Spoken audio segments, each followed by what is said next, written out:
Hello friends, welcome once again to Rick's Garage. What you see here is my lawn tractor lift. I purchased this a number of years ago. I believe it was at Lowe's. As I recall, I paid about $200 for it. The reason I'm showing you this today is in response to a number of questions I get about how to safely lift the tractor so you can change the blades. The answer to that question is the standard procedure for replacing the blades on your lawn tractor is to remove the deck.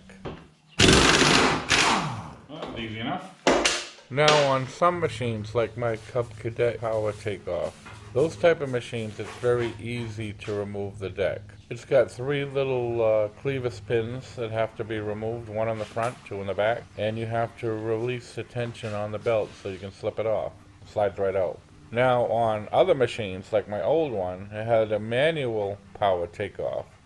So in addition to undoing the clevis pins and getting the belt off, you had to deal with a power takeoff cable. This was the case with my old yard machine. The deck was a real bear to remove. That's what prompted me to buy this device. Back then I posted a video, it's still available on my channel, about a stuck blade nut. The nut was so tight it took a breaker bar and a long pipe. I actually had to chain the machine to a post to keep it from sliding around as I exerted the tremendous force it took to break that nut free. One big advantage to going ahead and removing the deck to change the blades is you're able to lubricate all the moving points on the deck, and also it's much easier to clean all the grass that builds up both underneath and on top. Now, two big advantages to using one of these tractor lifts is if you do indeed encounter a stubborn blade nut, you've got the entire weight of the tractor to help with leverage. If you go ahead and remove the deck, you're going to have a couple of guys keep it from spinning so you can get that stubborn nut off. The other advantage is it's not necessary to remove the deck. So the purpose of this video today is to demonstrate how to use one of these lifts. The first thing you want to do is to drive the tractor onto the cradles that hold the wheels. These cradles are adjustable for the different widths of tractors.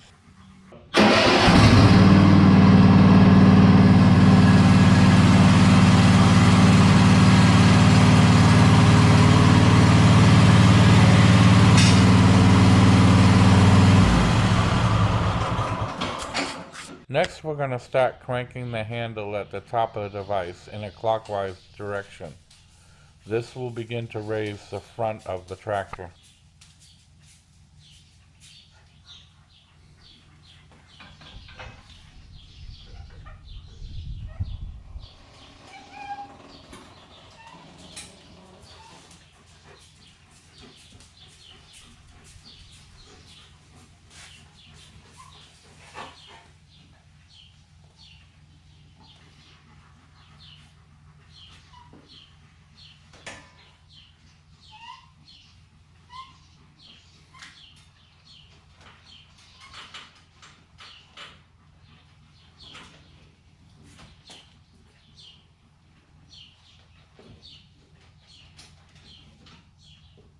There are two locking positions as you crank the tractor upward.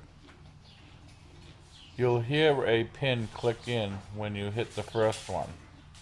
You will not be able to go any further until you pull the pin out. It's spring loaded. Then you can continue up to the higher locking position. Make sure you hit one of these locking positions. This is a safety feature.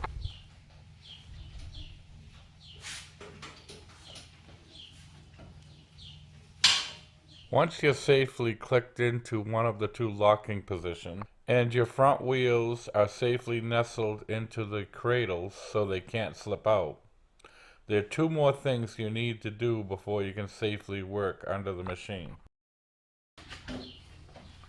The first one is very simple. Simply remove the key.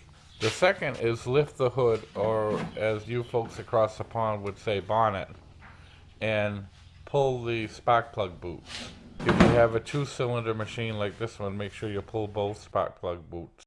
Now you can safely work under the machine, service your blades, or do any sort of maintenance that you wish. Once you've completed servicing your blades, you can pull the little pin out of the locking position and turn the crank counterclockwise to lower the machine down. Simple as that. Do not forget to replace your spark plug boots.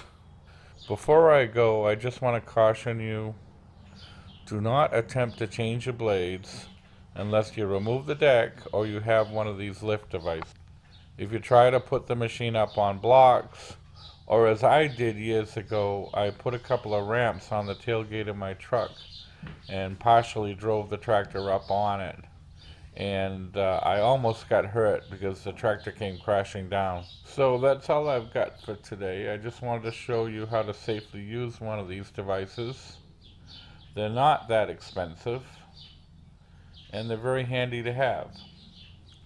So I want to thank you very much once again for watching Rick's Garage, and it is my sincere hope that I will see you again sometime.